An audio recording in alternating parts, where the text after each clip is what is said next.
Bismillahirrahmanirrahim. Lantaran ibadah ge urang awak ge masih kene terlantar.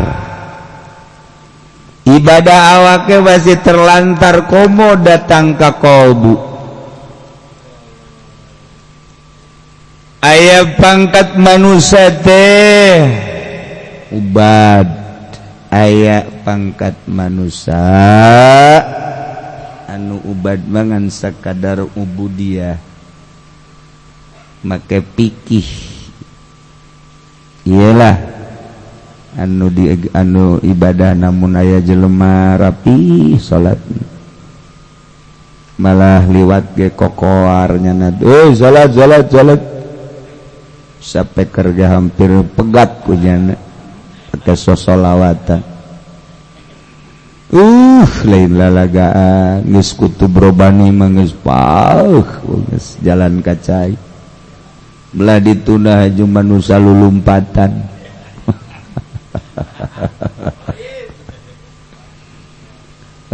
Orenganan di akhirat namanya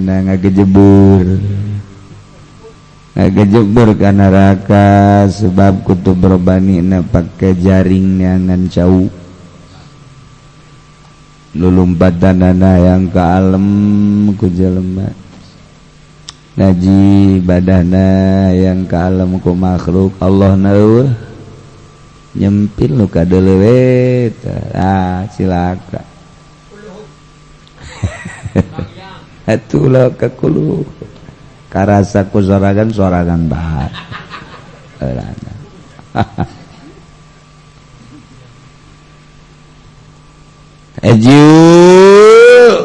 panasaran ko ibadah teh kieu bae jabatur mah aya nu ibadah teh beja na nurutan Kangjeng Nabi mun Kangjeng Nabi di luhur Jabal Nur cing coba urang di luhur Gunung Santri sugana tukang sawo Kangjeng Nabi di Jabal Nur jauh ka ditu turutan ku hamba-hambana nu di Gunung Ciremai nu di Gunung Karang nu di Gunung itu nu di Gunung Bogor non garang-garana Gunung Salak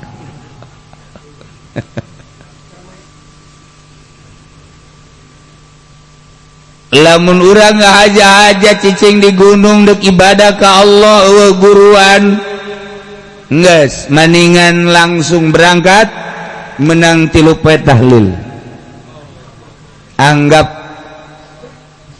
geus aya di jero beuteung maung anggap geus aya di jero beuteung orai bagda emang di gunung gak mau gitu tapi aya guruan mah entak kudu ngaguru sebab aya nu ngendalikeun teu kudu ka gunung atuh di imah bae oge aya bisa mah mangga supaya nembus kana qalbu kana hate ibadah teh lamun geus ku hate lazat nikmat sok gara usahakeun ka jero hate hese guruan mah dek di hate-hate ge nu aya ngabentuk karung deui nu aya di hate teh jahe deui nu aya di hate teh motor deui aya ganti mobil ya mobil deui satungtung hate model kitu berat kana dunia malaza moal dijamin 100% moal aya lazat teh mun geus eueun nanaonan di jero hate atuh kudu kumaha riyadhah sebab eta teh bibit dama nafsu riyadhahan kurang diajar nafsu saha anu nitahna mujahadah merangan nafsu ujug-ujug urang moal bisa muhasabah nyaho ngaran teu nyaho rupa tafakur kitu ke tuh aya guruan mah urang bisa urang dipetakeun kan ku guru Gusti ieu mata abdi teh boga kanikmatan anu watek neuleuh dedeuleunana hayang anu indah-indah mun awewe nu lenggik dada rada gede bujur mentol ju hayang-hayang laku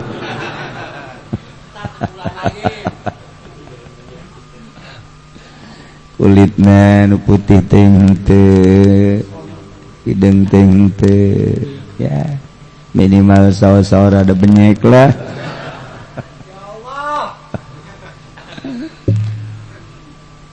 tah kitu keneh ceuli hayang ngadenge suara-suara nu merdu baik eta musik-musik nu sesuai jeung karakter ceuli kurang guari ditafakuran ya Allah ya Rabb awak abdi deuk ditapakeun Gusti belah dieuna abdi teh rek puasa pepegatan jeung dahar nginum jima eueuh nu dideuleu Gusti mata abdi rek ditapakeun Gusti tina dedeuleuan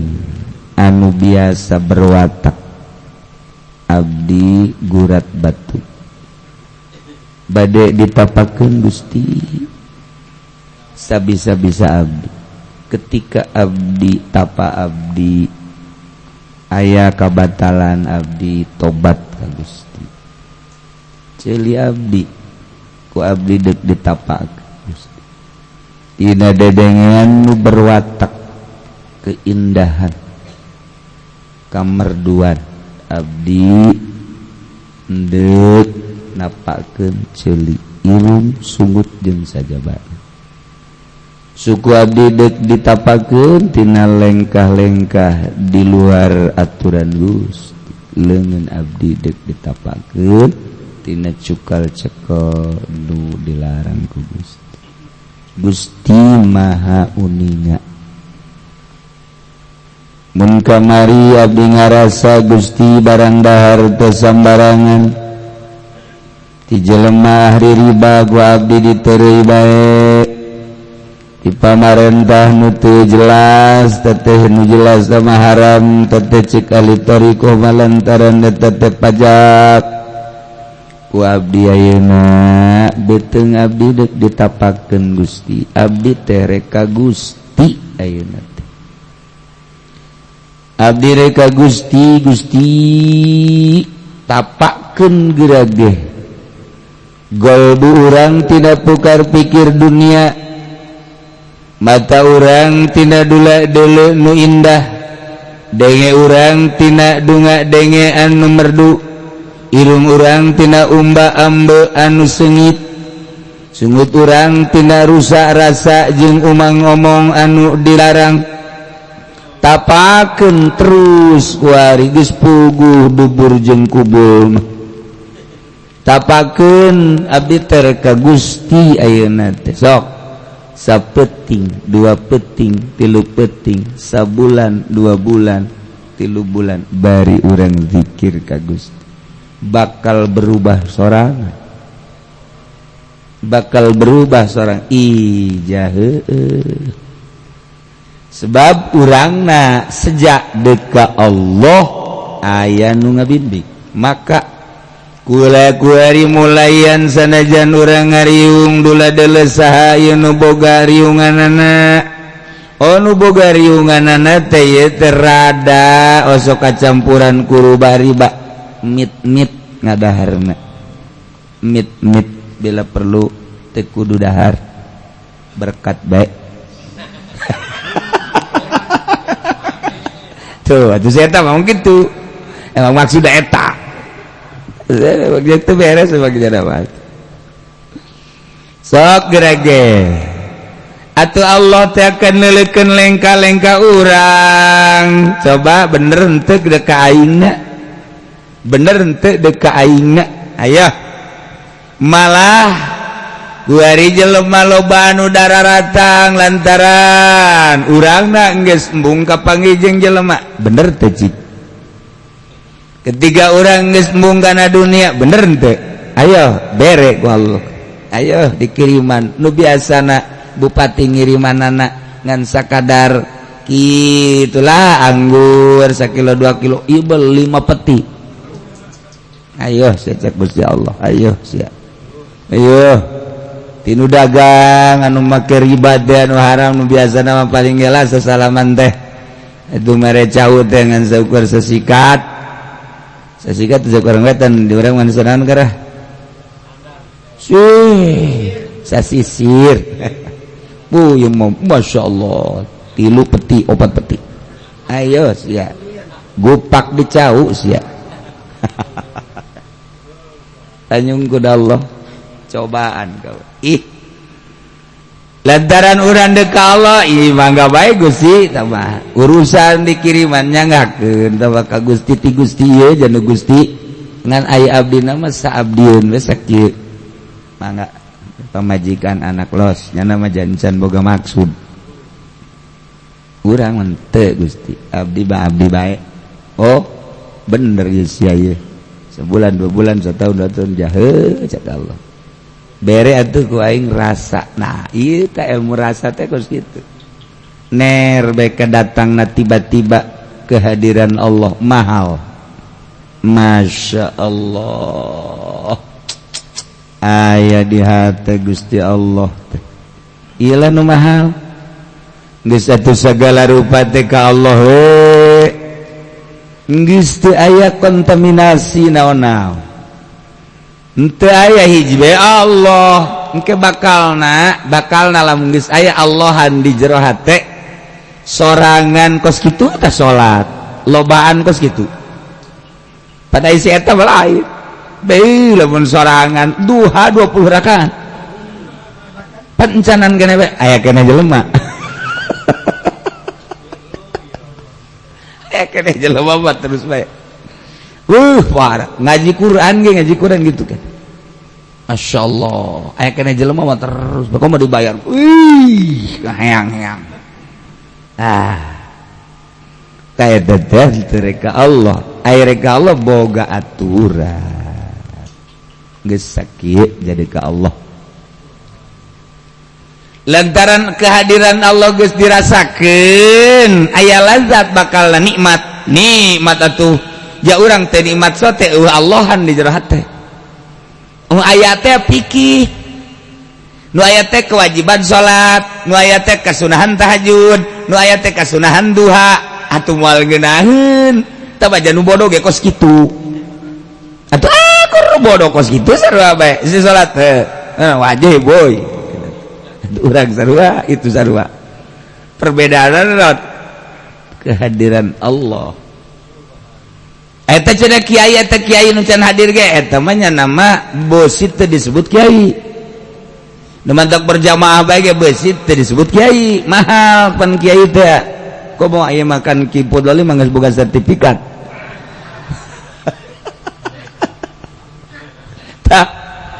jadi sholat teh ieu mah besi ku batur pajar lain kiai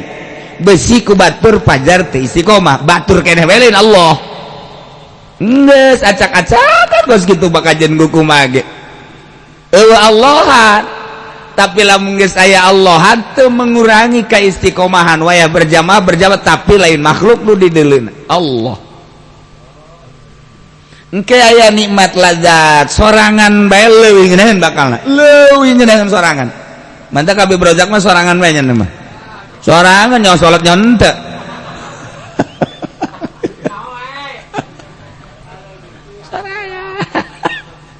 sorangan nikmat engke ngobrol jeung Allah Masya Allah urang mun ngomong kos gitu sompral geus aya di hate deuk kumaha teu ngobrol geus selanan sakitu bae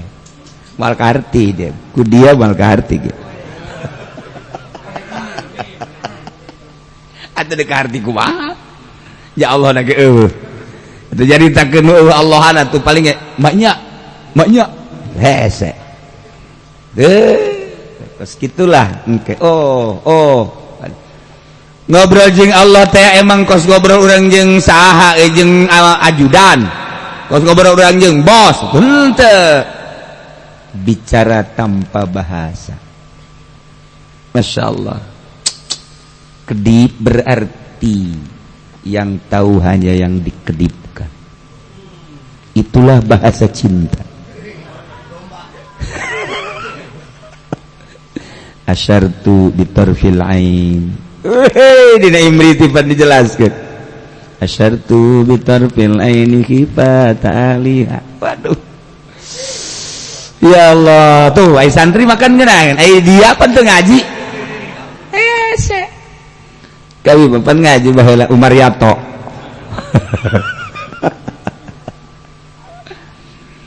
ya awewe boga kabogo haju eta awewe teh diajak ku indung bapana ka nu hajat di nu hajat kapang jeung kabogona masyaallah kaget pan indung bapana mah teu nyaho si eta bobogohan orenganan nyana mamaen mata jeung kabogohna ya Allah eta si lalakina ge sarua lantaran ituna santriwati ieu ge santri atuh santri ge bobogohan mah bobogohan bae jelema santri ge siapa santri pacar lain jelema buru juri ge mang lu mantak begitu datang ka nu hajat eta kabogohna teh aku cap kicep nu mantak teu ngomong sieun ka indung bapana asyartu isyarah kaula bitarfilen make kedip mata khifat aliha lantaran sieun ka indung bapana mali teruskeun ku aing tuh eta ibriti ya Allah ya Rabbi teu kudu jauh-jauh bahasa cinta tuh ya Allah ya Karim geus atuh geus sarua bae bahasa cinta ka Gusti Allah teh lain ngomong make sungut tetapi make hal tingkah ngaranna di jero hate teh selalu isyarah bahasa-bahasa ma'rifat anu kanyahoan isyarahna teh ku halna nyana ngalengis nyana sujud urang mah kuari kapan titah ceurik jeung ceurikan dosa teh hese jasa kulantaran hese urang haju bae abeh pajar ceurik urang teh nyokot bawang digesek-gesekeun kadeuleu ku babaturan hese ceurik aing inget ka dosa bohong eta padahal bohong aya atuh mah di Masjidil Haram mawa bawang aya nu mawa minyak angin aya kuari gejeleman digesek-gesekeun kana wata emang teu nyaho kitu aing nyaho tuh segala ngantuk segala lain lah apa pajar ceurik dia lah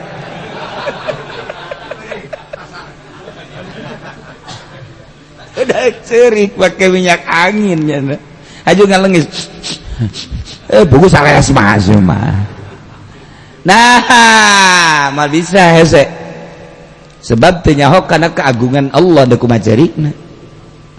da urang cerik teu nyaho kana kagalakan Allah ka maha qahar Allah maha salah urang nu maha salah Allah anu maha bener Allah anu maha gagah Allah anu maha maksa ka urang di mana urang salah dikanarakakeun ku embung-embungna ceurik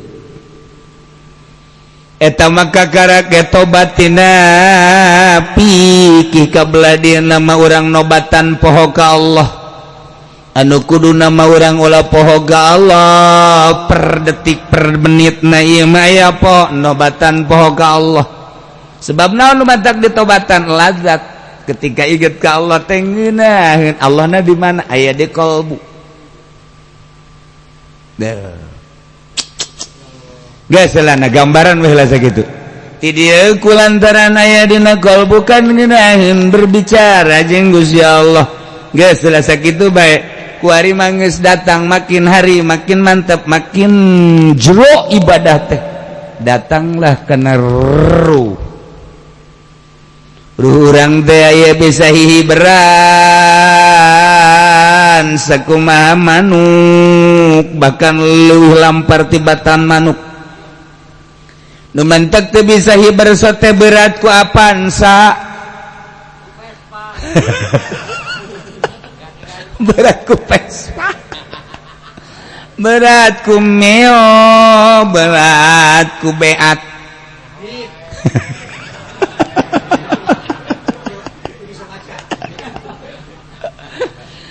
makin loba dunia anu dihayal makin berateun roh teh jadi roh sebenarnya makan misa jeung awak kulantaran nyana diasupkeun ku Gusti Allah kan asupna ieu roh ka awak urang teh dikawal ku malaikat waktu urang di jero beuteung he malaikat asupkeun eta roh dikawal set ketika urang di jero beuteung di jero awak emang urang teu dikawal ku malaikat pengawal roh engke de kaluarga dikawal nu mantek sakuliahing urang aya malaikat nu ngawal urang ketika urang ngabebener hate ngabebener awak ngabebener terus sakumaha tadi ditapa-tapakeun kehadiran Gusti Allah terasa ayeuna aya di hate kemudian kuari makin hari makin mantap makin hari makin mantap dengan modal zikir tafakur riyadhah mujahadah kuari muraqabah ngintip ka Allah terus muraqabah ka Allah sifat ahadiyah Allah sifat ma'iyah Allah sifat aqrabiyah Allah di muraqabah sesuai jeung dalil-dalilna Allah teh Maha Tunggal qul huwallahu ahad engke aya ahadiyah aya wahidiyah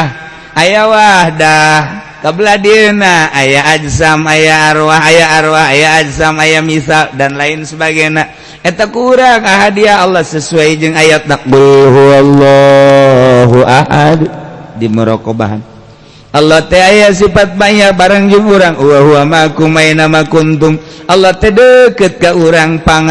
pangaweruhna wa nahnu aqrabu ilaihi min hablil warid deuk lompat ka mana urang dengan muraqabah urang terasa selalu bareng jeung Allah lamun urang geus bareng jeung Allah kapan Allah maha kawasa maha sagala-galana urang kan tadi ge ngobrol jeung Allah cak Allah yap kadi contoh Kangjeng Nabi Muhammad yap Muhammad kadi teu boga perasaan kumaha Jibril jemput plek bere kendaraan set eta mah hanya simbolis datang ke Masjidil Aqsa taken bril like datang ke Sidratil Muntaha malaikat Jibril ampuneun mad dadah mad sampai di sini oh jangan gitu dong bril masa kita dari sono bareng-bareng sini bisa ditinggal waduh bukan wilayah kumad tetap harus hancur mad aku melangkah aja sedikit hancur ini bukan wilayahku emang wilayah siapa ini wilayah ahadiyah qul huwallahu ahad aku mah makhluk padahal kaulah ge makhluk sarua cek Kangjeng Nabi ulah loba omong mad isin aing isin oleh kat Jibril pada makhluk depan mana matina nurna oh lain deui ya geus kula ngadaguan di dia man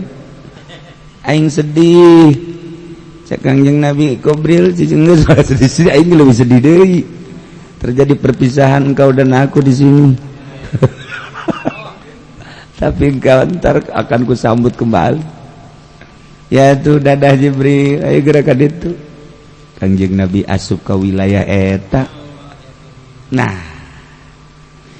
eta bahkan Kangjeng kuari madiri urang bae lamun geus bersih rohna panroh teh geus saeueun ka Gusti Allah. Sakumaha baheula di alam arwah kapan dihitob ku Gusti Allah alastu bi rabbikum qalu bala syahidna. Atuh eta teh kapan kalamah jeung Allah di alam itu alam arwah kuari lamun urang bisa ngabersihan diri urang sakumaha roh baheula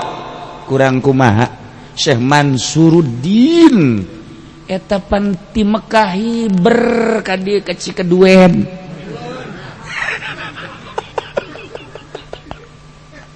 Syekh Abdul Muhib Pamijahan di Mekah hiber ya anak adik. Syekh Syarif Hidayatullah terkenal jago hiber. Syekh Rahmatullah Ampel hiber. Syekh Bonang, Syekh Sunan Kalijaga haliber kabeh. Kamari Habib Rozak nyurutan kikiran bae ngagejebur.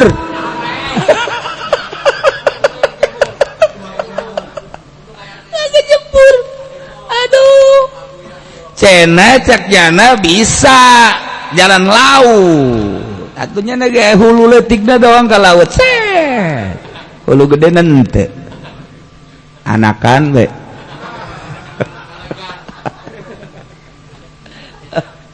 Tah. Kumaha jahala liber kabeh ge masyaallah. Nah, ieu deuk caritakeun ieu tah qulubul asyikin laha uyun. Hate-hate makhluk anu geus boronto rindu ka Gusti Allah. Lamun geus rindu urang bae ge rindu ka papada makhluk beuh atuh geus pokona mah dicarekan ku nu kolot bae geus teu dianggap. Nu kolot dianggap topeng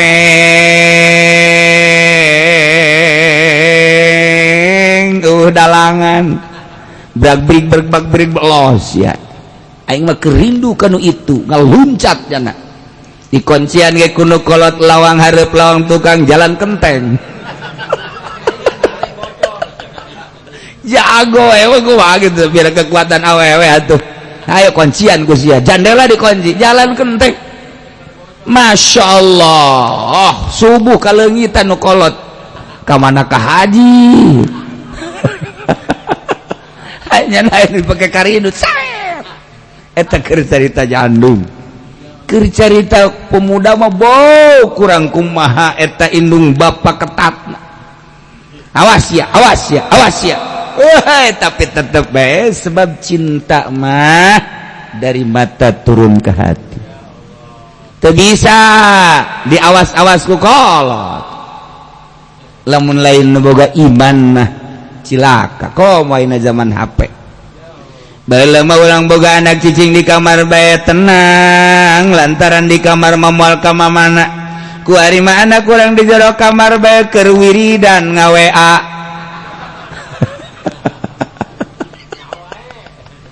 Aing ge ti siapan nya oge.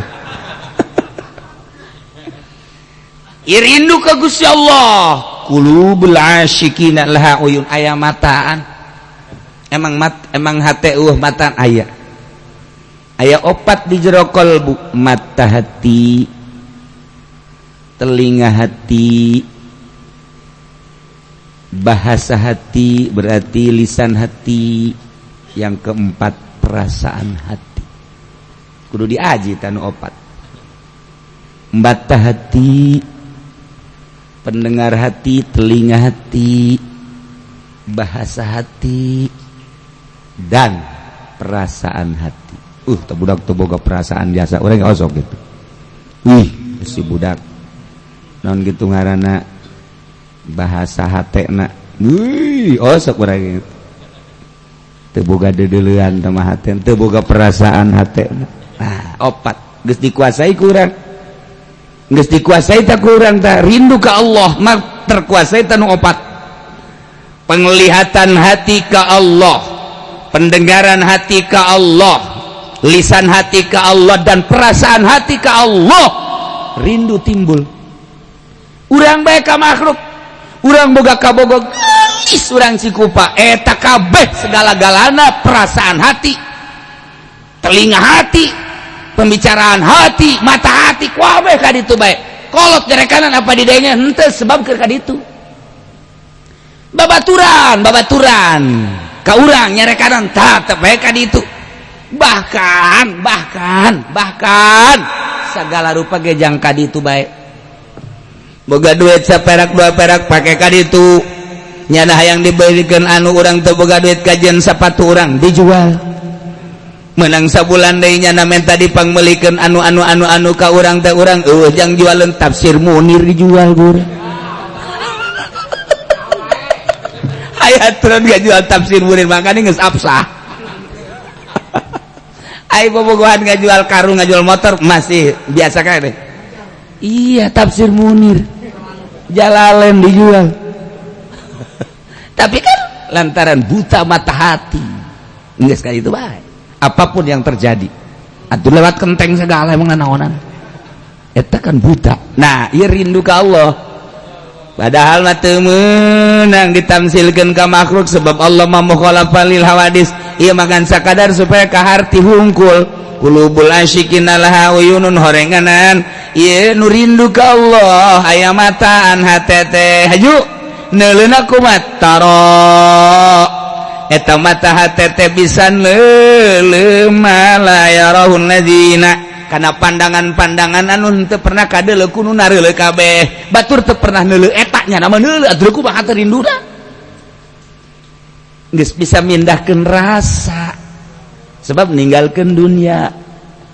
Urang mah kapan rasana rasa dunia sebab nu diulik-ulik jeung nu dipikir-pikir dunia atuh dunia deui bae. Ya makan geus ninggalkeun dunia timbullah kehadiran Allah di jero hate maka kabeh ieu ka Allah rindu aya mataan hate teh dipake neuleuh kana makna-makna keagungan Allah, kemuliaan Allah, kemaha rahman rahiman Allah, kemaha kudrat iradatan Allah anu teu bisa nareuleuh nazirin nareuleuh kabeh moal bisa orenganan bisa bertampa suwiwi perlu ora si suwiwi we blon serema suwi itu jangjang ge wede mengkonon serema sayap iku widi suwiwi wih orang keronjoy us uning ge suwiwi wah mending rajek bae si Jawane kesedek-sedek bae mah Sunda atuh dari tadi aja lu belum tau orang rajek imitina Jawa kedak biasa kapepet bae Sunda atuh sia di tadi bae si Sunda eta orang rajek ai sombong nama aya di Mekah ge Jawa bae nama sarajan di Mekah ge nama bahasana Jawa bae orang rajek mah ngus bae Jawa Jawa bae teu daekeun bahasa Arab teu daek kasedek bae karak bahasa naam jadi bener kudu kasedek bae mantak terkenal orang rajek mah kajawaraanana keukeuh nya mah keukeuh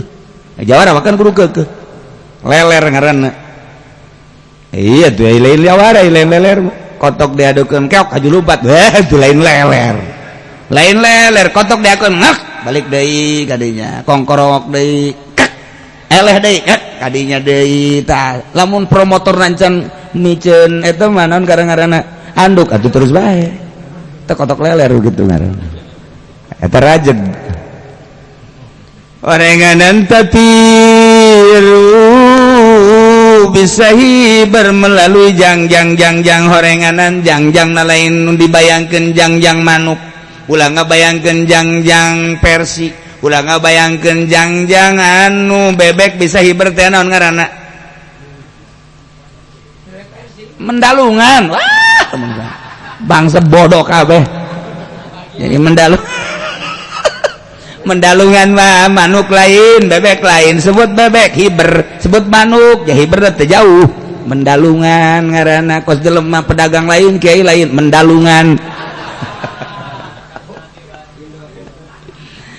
biajatin tatiru ulah ngabayangkeun jangjang manuk jangjang bebek versi mendalungan ulah ngabayangkeun jangjang kapal udara ieu mah jangjangna bi ghairi raisin tanpa bulu kalbu urang aya mataan manele kana dedeuleun nu teu pernah kadeuleu ku batur nu mantek nyana kebek sa dibere impian-impian heula impian-impian anu unik ahli Allah mah anu nyana ge betah ke ngimpi ka panggih jeung wali ke ngimpi ka panggih jeung solihin ke ngimpi nyana ka panggih ujungna ngimpi jeung Kangjeng Nabi sallallahu alaihi can sah kawalian mun encan ngimpi jeung Kangjeng encan sah kabelah deuna encan sah jadi kutub lamun encan bisa hayang kapanggih jeung Kangjeng setiap saat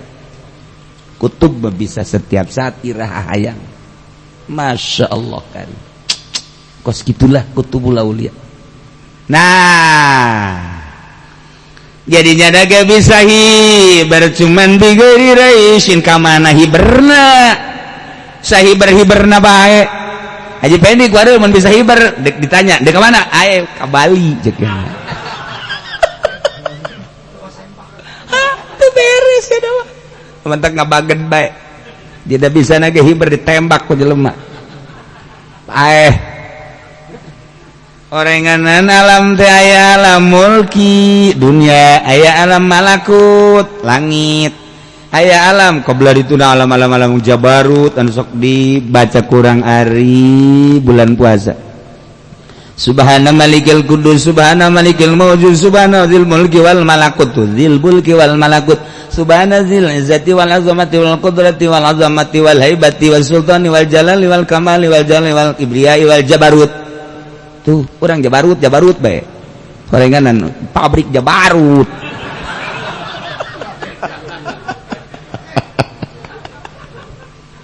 subhanazil hayyul qayyumil ladzi la yanamu wa la yamutu wa la yafutu fi abadan eta mah ke bulan Ramadan teh mah nah ieu keur carita oreng alam teh subhanazil izzati wal azamati wal qudrati wal haibati wal sultani wal jalali wal kamali wal kibriya wal jabarut nah ieu kakarak naik heula ti alam mulki ka alam malakut make ajnihatin tatiru bi ghairi raish mentak Kangjeng Nabi waktu mi'raj kapanggih di handapeun arasy cak Kangjeng Nabi Jibril aya tasa nu keur ayun-ayunan umat anjeun sagarana wes korni ya Allah istirahat di handapeun arasy ayun-ayunan Ibu Dolima di Citra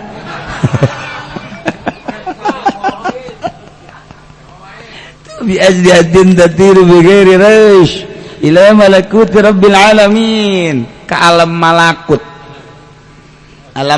eta kapan alam langit anu dieusian ku para malaikat di langit pertama malaikat langit kedua malaikat langit katilu kaopat kali maka genep katujuh etalah penghuni alam malakut urang geus bisa ngobrol jeung malaikat minimal urang kadeuleu ku para malaikat saha eta ieu Haji Pendi oh Haji Pendi coba deuleu bukuna atuh ieu mah salat teu beres puasa teu beres dak cek malaikat kepalana jejak habek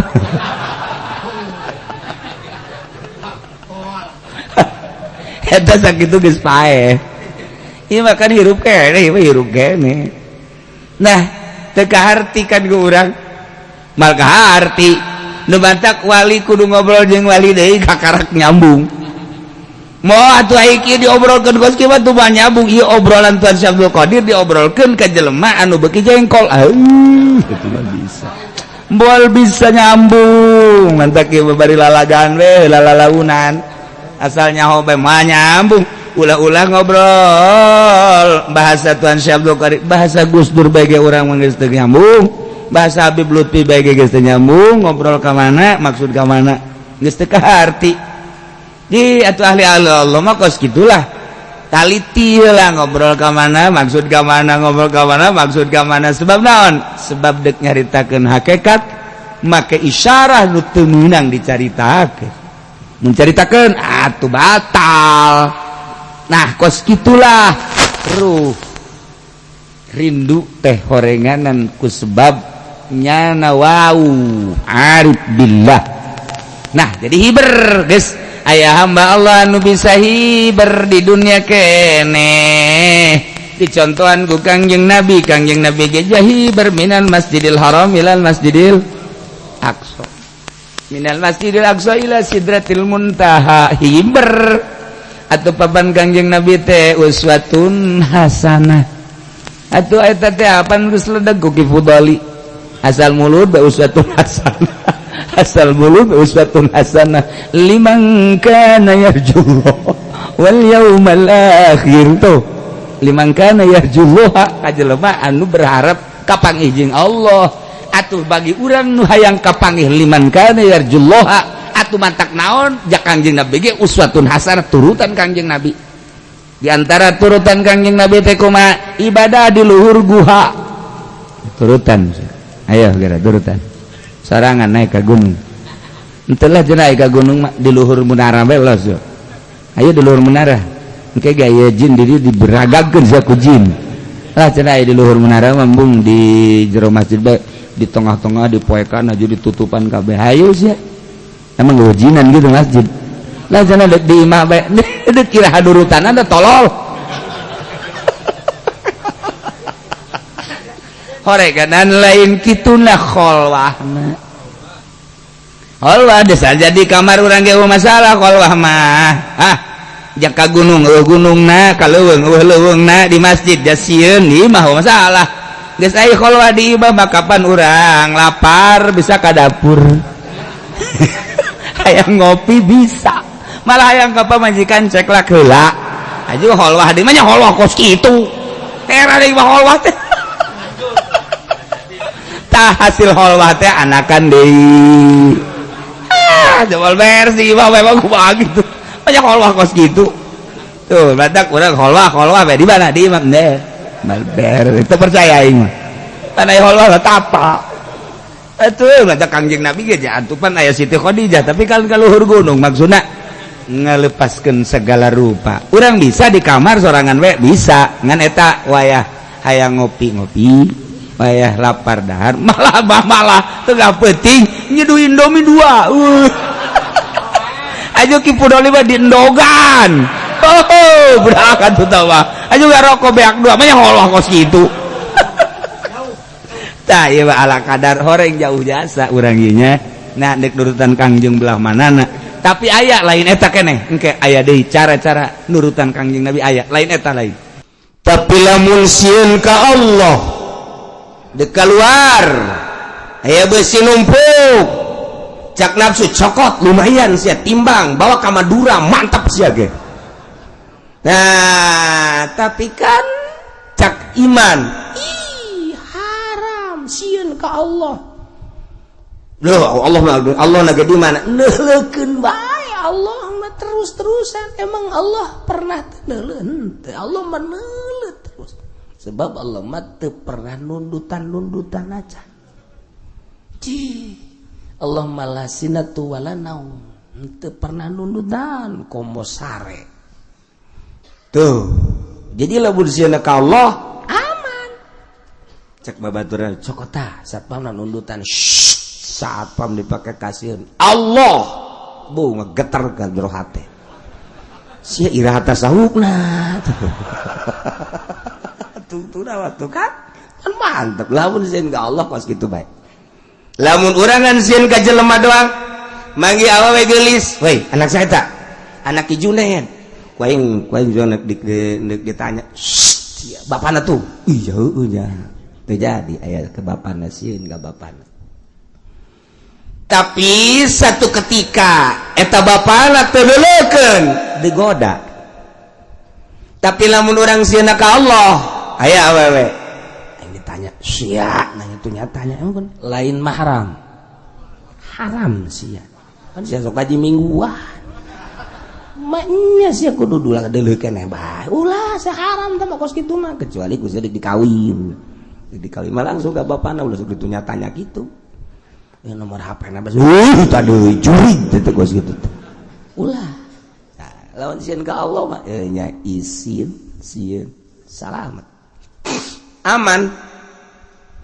numantak lamun jelema tararakwa kabeh sa Indonesia atuh polisi teh gawe numantak diayakeun polisi teh eta teh jangamankeun jelema-jelema nu nyieun kericuhan nyieun onar nyieun kejahatan nah iyalah tugasna polisi numantak cak polisi teh kiai sebetulnya ini kekurangan polisi personilnya sebab satu kecamatan cuman ada berapa polisi sementara kejahatan banyak jadi nyele kejahatan nyele jelema loba polisina saeutik jadi kekurangan polisi ieu teh lantaran jelema jararahat sebab kadeuleu ku ari teh kadenge ku urang ku ari perzinahan pemabokan pemalingan wah mantap ayalah polisi jangan mankeun kebenaran polisi nage ya mau diteruskan eta lah kos gitu tuh tapi lamun haju ngararaji jelema tararakwa kabeh dek maling teh jadi sieun ka Allah dek mabok teh jadi sieun ka Allah dek zina teh jadi sieun ka Allah dek korupsi teh jadi sieun ka Allah ulah sa Indonesia sakabupaten Tangerang bae heula tararakwa kabehan polisi ngan HS doang gawena di sektor polisi nundutan di pasar nundutan di pengkolan nundutan tanya Pak kenapa nundutan aja kagak ada kerjaan cong emangnya ya orang pada takwa semua tinggal gua doang yang belum takwa wah polisi brengsek dah polisi nya numantak polisi ge jangan ngamankeun dalam negeri urusan kriminal dan lain sebagainya. Nah, kuari polisi kualahan sebab naon jelema da teu tarakwa. Namun jelema tarakwa moal kawalahan kuari. Kawalahan kuari polisi teh lain lalagaan. Masya Allah. Tinggal orang bina mental bangsa Indonesia. Coba kumaha carana supaya nyana sieun ka Allah Subhanahu wa ta'ala dimimitian ku pejabat sieun ka Allah ke rakyat ge nuturkeun dimimitian ku kiai sieun ka Allah ke masyarakat ge nuturkeun lamun pejabat jeung kiaina sieun ka Allah rakyat mah nuturkeun kajen ku kumaha tuh iyalah kuari gara-gara pemerintah pejabatna jeung kiaina kurang zieun ka Allah masyarakatna beuki ancul-anculan nah ieu mah urang mah nyaritakeun hukum Allah nu geus diterjemahkeun ku para ulama disebutna ijma' ulama maca kitab ieu ngadengekeun kitab ieu sarua jeung urang nguraykeun ucapan Kangjeng Nabi. Nyaritakeun ucapan Kangjeng Nabi sarua jeung urang nguraykeun wahyu Allah Al-Qur'anul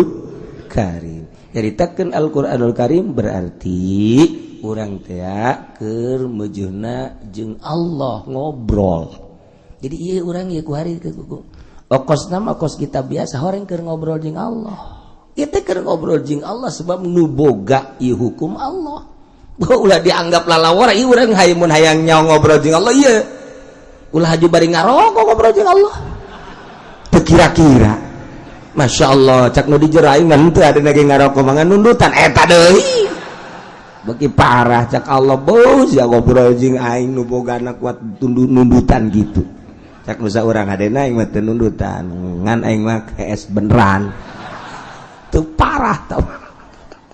Nah, urang lamun ieu kadinya moal daek nundutan. Isin ka Allah. Berarti lamun jelema keur ngaji nundutan teu boga adab.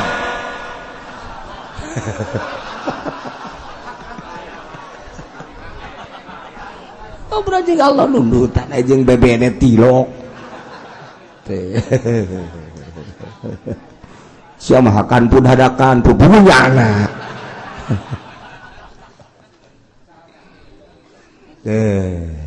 Ya.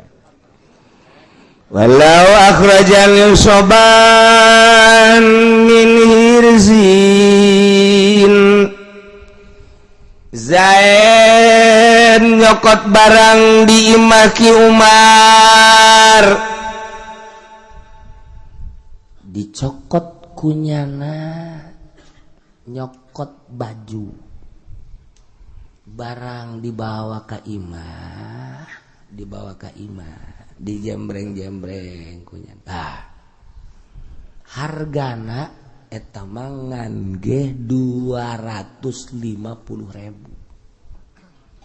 mah teu niso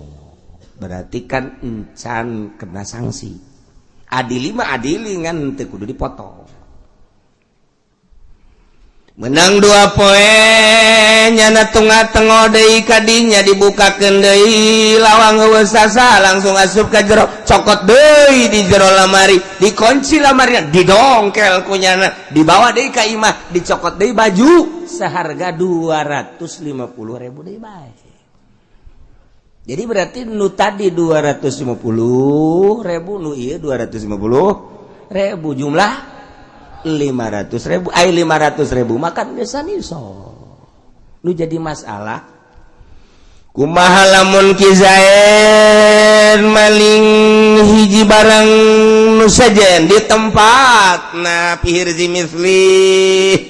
kemudian malingna 2 kali mun dihijikeun jadi sanisob nah ieu wajib kena sanksi potong atau henteu eta keur carita baju keur carita emas Zaid asup ka imaki Umar tengah-tengah weus sasaha dilaci di deulean aya emas bawa imbang kunyana ngan aya 2 gram ngan aya setengah gram teh berarti sabaraha mili setengah gram teh sabaraha mili Aisyah gram dia sabaraha mili siapa lain tukang emas geus teu nyaraho tukang emas lain meuli tilok kanyaho atuh emang aing mah meureun ku kumpulan kudu jeung nu bodoh bae senang azan jeung nu bodoh ge aing salah ge teu nyahoun nya na